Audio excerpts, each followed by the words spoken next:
कालच एका मंत्र्याचा राजीनामा झालेला आहे, आणखी एक मंत्री जायच्या वाटेवर आहेत। उद्धव ठाकरेंच्या या वक्तव्यामुळे राज्याच्या राजकारणात नव्या राजकीय चर्चेला तोंड फुटलंय। खरं तर क्रीडा मंत्री माणिकराव कोकाटेंचा राजीनामा राज्यपालांनी स्वीकारून काही तासही उलटले नाहीत, तोच हा दावा करण्यात आलाय। कालच एका मंत्र्याचा राजीनामा झालेला आहे, आणखी एक मंत्री जायच्या वाटेवर आहेत, पण मुख्यमंत्री त्यांना पांघरून घालतायत, हे फार विचित्र वाटतं।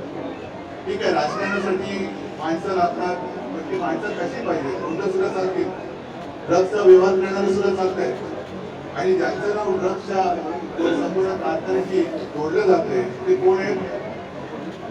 तुमच्यावर बातमी आली की नाही?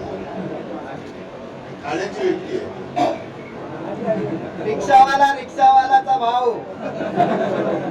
आता त्या भावाला सुद्धा वाचवण्याचा प्रयत्न होतोय। आता ही चर्चा का रंगली आणि उद्धव ठाकरेंचा इशारा नेमका कुणाकडे आहे हे आपण पाहणार आहोत, पण त्यापूर्वी ही चर्चा का आणि कशी सुरू झाली ते पहा।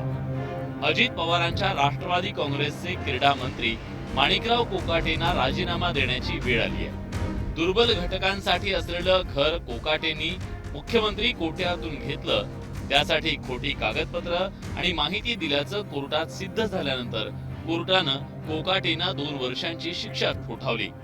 या शिक्षेच्या पार्श्वभूमीवर कोकाटेंना मंत्रिपदावर पाणी सोडण्याची वेळ आली आहे। कोकाटेंच्या राजीनाम्यावरून विरोधकांना टीकेची आयती संधी चालून आली।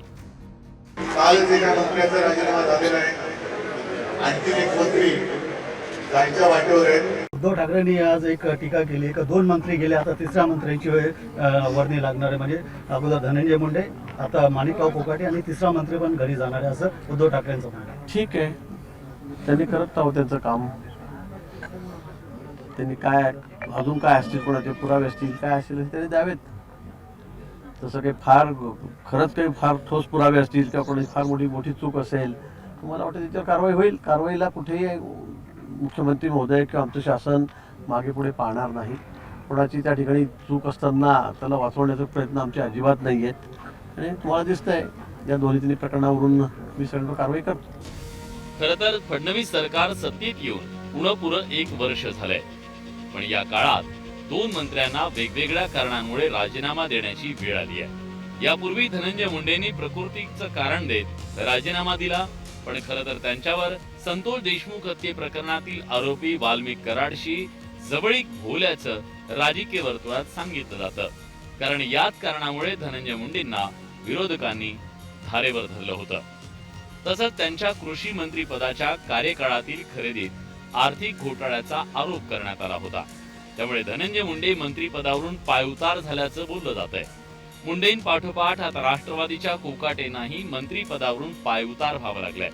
गेल्या वर्षभरात सरकारमधील काही मंत्री यांना त्या कारणामुळे वादात सापडले, त्यामुळेच आता पुढचा नंबर कुणाचा यावरून चर्चा रंगली आहे। Bureau report, news 18 Lokmat.